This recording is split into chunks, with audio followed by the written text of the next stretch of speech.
aqui no estúdio, né? Já, calma, ainda não é esporte, podemos seguir, né? Chegaram Muito com uma bem. foice aqui, hoje é Halloween, já Halloween, estão ameaçando né? a gente com foice aqui. Mas olha só, a gente tem um convidado ilustre aqui no nosso estúdio. É coisa de estreia mesmo, é sorte de estreia. A gente vai falar sobre Halloween. Gente, a gente tá com um convidado aqui que ouviu a gente falando de Halloween e aí já apareceu no estúdio da TMC aqui. Tiago de Souza, que coincidentemente ainda é meu amigo, gente, eu juro que não tem nada a ver com isso. Mas ele tá aqui. Ele é do perfil Que Te Assombra. A gente tá falando sobre né, tour Mal Assombrado em São Paulo. Eu juro, Thiago, eu coloquei o teu nome aqui no Google pra citar e acabei não citando. Então vamos falar um pouquinho sobre o Que Te Assombra, Thiago de Souza, que criou esse tour macabro, magnífico, por várias cidades do Brasil, né, Thiago? Seja bem-vindo. Vim aqui desfazer essa injustiça histórica que você ia cometer comigo. O de quê? esquecer de contar que eu tenho Não, já ia lembrar já. Ainda bem que você apareceu por aqui. Ele parece uma penada. Apareceu aqui, a gente fez Do nada. Né? Do Mas nada foi, o menino apareceu aqui. Pô, mas primeiro, Seja bem-vindo, muito obrigado, feliz. gente. Poxa, boa tarde. Muito sucesso pra você. Sabe que eu te adoro. E que coincidência legal É que me falaram que era você, mas não muito! acredito. Gente, a minha Tanta estreia, o coisa Thiago tá legal. por aqui. Poxa, Muito Mar. bom, muito bom. Que eu traga bons fluidos, bons espíritos, boas energias pra você nesse Muito dia. legal. Obrigada, viu? Então conta pra gente, né? Claro. Hoje, primeiro, vamos lá, o que é o Que Te Assombra? Que projeto é esse? E como que tem sido, né, a procura das pessoas por esses roteiros? Eu acho que... Não, o Que Te Assombra é um projeto terapêutico meu, na verdade, né? Depois da pandemia, eu perdi uma tia muito querida de Covid.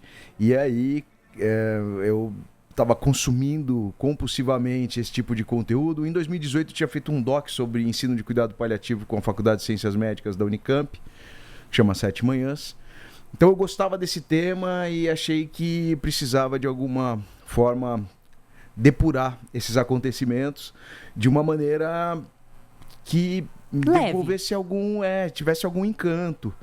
E comecei a contar as histórias da minha cidade, achei super sem graça ser mais um cara contando história de assombração na internet, e aí eu acabei fazendo não apenas essa passagem para a internet das histórias, nas histórias com componentes históricos, mas também levando as pessoas até os lugares que elas se passavam, onde eram os palcos dessas histórias reveladas, né?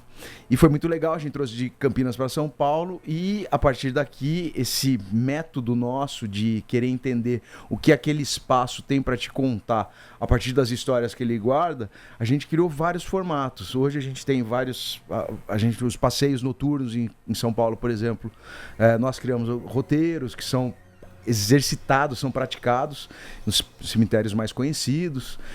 Temos roteiros no centro da cidade. Hoje a gente tem um no centro da cidade. O Castelinho da Ruapa tá no meio do roteiro? Não tá, porque a gente vai fazer... grave isso, a hein? gente vai fazer... É porque fica muito longe de onde a gente vai estar. A gente vai fazer só no entorno do Anhangabaú. Legal. Que é além de um berço mítico de São Paulo, ele também é o Tem lugar história que mal tem mais assombrada? muitas histórias. No Anhangabaú? Assombradas. Conta uma delas pra gente, né, Tomás? Conta Bom, aqui. primeiro que o Anhangabaú, ele tá escondido, né? O rio Anhangabaú tá escondido no vale, todo concretado, mas existe um rio ali que era um rio que existia uma entidade que era meio dona desse território, chamada Anhangá. E ele, na minha interpretação, embora muita gente o identifique como um demônio, na minha identificação ele era mais um mediador da floresta e entrou em conflito com os povos daqui originários e eu acredito que com os povos atuais também, porque imagina um cara que é uma entidade que é mediadora da floresta, quer dizer, manter o equilíbrio desse meio ambiente nobre, saudável, tendo que cuidar disso tudo no coração de São Paulo. Então a gente vez ou outra vê, né, o Anhangabaú inundando, certas ocorrências por ali estranhas. Então, na verdade, e o Anhangá é um grande promotor de assombrações, porque ele tem um gosto meio particular, gastronomicamente falando, e gosta de se alimentar da energia das almas. Então, territórios de Anhangá são assombrados, porque se ele percebe alguém que morre naquele espaço, ele vai lá e se alimenta da energia das almas. As almas não conseguem alçar o Guajupiá, que é um tipo de paraíso indígena, e aí ficam perambulando pelo espaço. Ô, Thiago, e esses passeios, você tudo andando? Começa com um ônibus, para em um lugar e vai tudo andando? Tudo a pé, todas as nossas atividades são a pé. as nossas atividades originais, às vezes alguém contrata para contar história de ônibus, mas aí é um outro tipo de assunto. E você falou que trouxe de Campinas para São Paulo e agora está indo para outros, já tem outros... Já tem, a gente já levou para o Rio, a gente já criou esse formato em Santos, em Piracicaba, em várias outras cidades, e sempre fazendo esse exercício, olhando para o lugar, aprendendo com as pessoas, né, com os locais, as histórias, e tentando interpretar. Essa é uma atividade que eu faço por ser, além de ser advogado, sou roteirista. Então é uma atividade que eu faço a partir dessa tentativa de entender que história aquele lugar quer contar a partir das histórias que ele guarda. E tem muita história da cidade de São Paulo ali também, mas eu quero fazer uma correção aqui. O caso do Anhangabaú, o alagamento é má gestão pública mesmo, e a culpa não é dar uma penada não, tá? Não, mas eu tô falando que ele se vinga, porque vocês imaginam as entidades, a gente tem uma ideia muito antropocêntrica do nosso ambiente. A gente acha que tudo acontece a partir da nossa vontade, a partir da nossa existência, a partir das nossas necessidades. O rio não tá nem aí pra gente. Quando chove e ele cresce, ele leva tudo que tá lá mesmo. Então ele não pensa na gente. Sim. A gente acha que o mundo gira em torno de nós mesmos, né? Humanos, mas isso é uma ilusão. Aliás, o Anhangá, um dos superpoderes dele é criar ilusões nos humanos. Então... Olha só, vamos lá, né? O Thiago que é um sommelier de assombração. Ele é advogado, é o doutor assombração. Exatamente, né? Você gostou com essa alcunha que nós temos aqui, o doutor assombração, sommelier de casos assombrosos das cidades, né? Muito bom. Conta pra gente qual a história mais curiosa que você mais gosta de assombração aqui da cidade de São Paulo, que tem ali no Que Te Assombra e tal. Claro, né, não vai contar tudo, que, gente, você tem que fazer o tour do Que Te Assombra exatamente no serviço. Tudo, não tem problema. Mas diga pra gente, qual é o lugar assim mais aterrorizante, com a história mais curiosa que você já viu aqui em São Paulo? Eu acho que tem uma história muito curiosa no prédio dos Correios. Opa! Eu tô indo num bem lá do B, tá? Pra gente ali. não ir no que todo mundo já conhece, porque a gente tem histórias incríveis em todos os lugares, em São Paulo. Mas nos Correios tem uma história que eu sempre digo que os grandes contadores de histórias de assombração são seguranças, pessoal das equipes de limpeza, porque eles frequentam os lugares quando está tudo fechado, em alguma medida com riscos, né? Então o medo está ali presente, risco de invasão, risco de alguém querer roubar, risco de acontecer qualquer coisa, está sozinho. Então, numa ocasião, uma senhora que era da equipe de limpeza do prédio dos Correios foi limpar o último pavimento. O prédio dos Correios, que é centenário, em 2022 fez 100 anos, ele foi construído em homenagem ao Dia da Independência, 7 de setembro de 1922.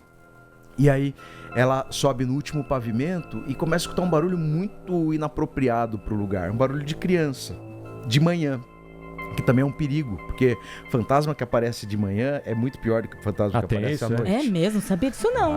Porque você tem a certeza do fantasma. À noite você tem várias possibilidades. Jogo de luz, essas coisas. Então...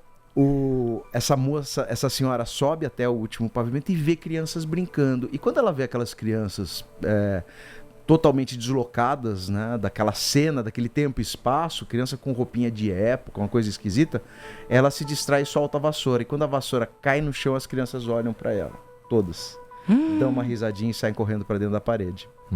Melhor pra dentro da parede do que em direção a mim, né? Vai isso, pode ir, criançada. Podem ir, né? Sensacional. Gente, essa eu não tinha noção dessa história. Thiago, a gente escuta falar muito de passeios, né? De terror fora do país. Nos Estados Unidos existe uma cultura, né? A cidade de Savannah, né? Que é conhecida também pelo banquinho ali do Forrest Gump, né? Onde fica o Tom Hanks durante todo o filme, contando histórias. Mas ela é uma cidade tida como cidade do terror. Tem várias excursões ali. Você foi pioneiro aqui no Brasil? Antes de você, aqui em São Paulo, pelo menos? Já tinha gente fazendo isso? Tem um tour de ônibus de mais de 10 anos, que eu não sei se ele ainda existe. Em São Paulo. Em São Paulo, tá. Mas tinha um tour, tem algumas referências, até no comecinho da internet a gente ainda achava umas matérias sobre... Eu esqueci o nome dele, eu adoro dar crédito para as pessoas, claro. Mas tinha gente que fazia tour em cemitério também, porque eu acabei dividindo um pouquinho, até para ter uma editoria própria cada um dos passeios. Então o passeio de assombração, embora eu traga, né, esses componentes sociais, essas possibilidades de reflexão sobre as histórias, porque história de assombração só existe porque tem algo não resolvido, algum trauma, algum apego, alguma violência. Por isso que tem história de assombração. Quando morre numa boa não acontece nada, não tem mais assombração. Então sempre tem um fundo, no fundo você começa a descer um pouquinho os andares dessa assombração, você vai encontrar algo a ser resolvido. Então, até esqueci a pergunta qualquer que eu falei, que eu dei uma viajada aqui. Sobre se você era pioneiro ou não, né? Você estava falando daquele passeio. Então, a gente... lembrei, porque a gente dividiu os passeios, a editoria dos passeios, para ter o cemitério com uma abordagem diferente, mais histórica do que menos de assombração, para não virar uma noite do terror. Não é esse o objetivo dos passeios no cemitério, né? Na cidade tem um pouquinho mais a gente brinca um pouco mais com esse universo fantástico que as histórias nos propiciam, mas nos cemitérios é um pouquinho mais sério o passeio. Olha, e os cemitérios são realmente lugares de... museus a céu aberto, né? Principalmente aqui em São Paulo, ali no Centro da Consolação. Sim. A gente tem muita história ali, e muita arte também, sim, né? E eu vou falar pra vocês, uma vez, assim, eu já visitei o Cemitério da Consolação, entrevistei uma vez o coveiro do Cemitério da Consolação. Maravilhoso. Maravilhoso. E ele tem professor. Cada história. E assim, você se sente numa paz lá dentro. Nossa, professor é ótimo. Não, é verdade. Ele tem cada história incrível dentro daquele cemitério. E assim, apesar de ser naquela região barulhenta de São Paulo, você sente uma paz que poucas vezes eu senti aqui na cidade, ali no meio do cemitério. Me achem estranha, mas eu não tenho medo de cemitério, tenho medo dos vivos, viu? Sim. E o Thiago falou aqui, não é o Haunted Tour, São Paulo Haunted Tour? Esse é mais novo. Ah, tá, que é o mais inusitado de Sampa e tal, mas enfim. Agora deu o serviço, né? Aliás, boa. Instagram, @oqueteassombra. Isso aí. Conta pra gente, Thiago, como é que estão as tours, quando vai ter de novo? Se vai ter hoje. Vai ter hoje. Ah, óbvio, senão já tinha mandado embora daqui. Às 19 horas. Às 19 horas. E amanhã aonde? A gente tem também, vai ser com o pessoal do Shopping Light, então a gente vai fazer um passeio saindo do Shopping Light, dando uma volta pelo Anhangabaú. Em cada um desses pontos eu conto história. Começa ali no viaduto do Chá. E a gente vai parando em cada um dos lugares, conta a história do Rolão, que é o lobisomem de São Paulo. Não, mas não tem nada de... ele tem uma voz que parecem pedras rolando de uma ribanceira. A minha quinta série. Que não, é todo mundo. Eu posso contar uma coisa em super primeira mão? Ainda não falei isso. É óbvio. Cadê a vinheta de interesse total da cidade de São Paulo. A gente agora, graças ao mandato do vereador Silvão Leite, a gente conseguiu uma lei chamada a Lei de Reconhecimento do Patrimônio Cultural Funerário da cidade de São Paulo, que é uma lei que altera o calendário da cidade, que confere ao dia 3 de outubro, que é o dia da fundação do nosso primeiro cemitério formal, que é o Cemitério dos Aflitos, que vive embaixo do bairro da Liberdade. Pouca gente sabe, mas embaixo do bairro da Liberdade tem um cemitério e existe ainda lá. Tanto que em 2018, quando fizeram as fundações de um shopping, acharam 9 ossadas e ali o lugar foi desapropriado e ali será construído o Museu dos Aflitos, né? Hoje há ainda a Capela dos Aflitos, que é a capela remanescente desse cemitério, a testemunha desse cemitério, que existe há 250 anos. E a gente vai ter a nossa lei. A lei já foi aprovada em todas as instâncias na Câmara dos Vereadores e agora foi para a sanção do prefeito. Então, já a gente vai ter uma lei comemorando, celebrando mesmo, né, ou rememorando o dia 3 de outubro como Dia do Patrimônio Cultural Funerário da cidade de São Paulo. Campinas, que é a minha cidade, eu já consegui ir lá. Então ela é a primeira cidade do Brasil, mas São Paulo será a primeira capital com essa efeméride. Muito bom. Antes que a Foice venha aqui, né? Que no Halloween a Foice apareça. É só aparecer hoje, então, no Shopping Light? Não, já acabaram as inscrições. E pra amanhã? Também, mas fala com o pessoal do Shopping Light que eles deixam. Pode falar. Chega lá e fala que você ouviu aqui na TMC, que eles vão liberar. Exatamente. E tem as próximas também, que serão muitas. Thiago, muito obrigado. Muito obrigado, boa sorte, um beijo, Mato. Obrigada, viu? Que pertinho. Tá bom. Hora do noticiário local, pela última vez nessa sexta-feira aqui no Link TMC.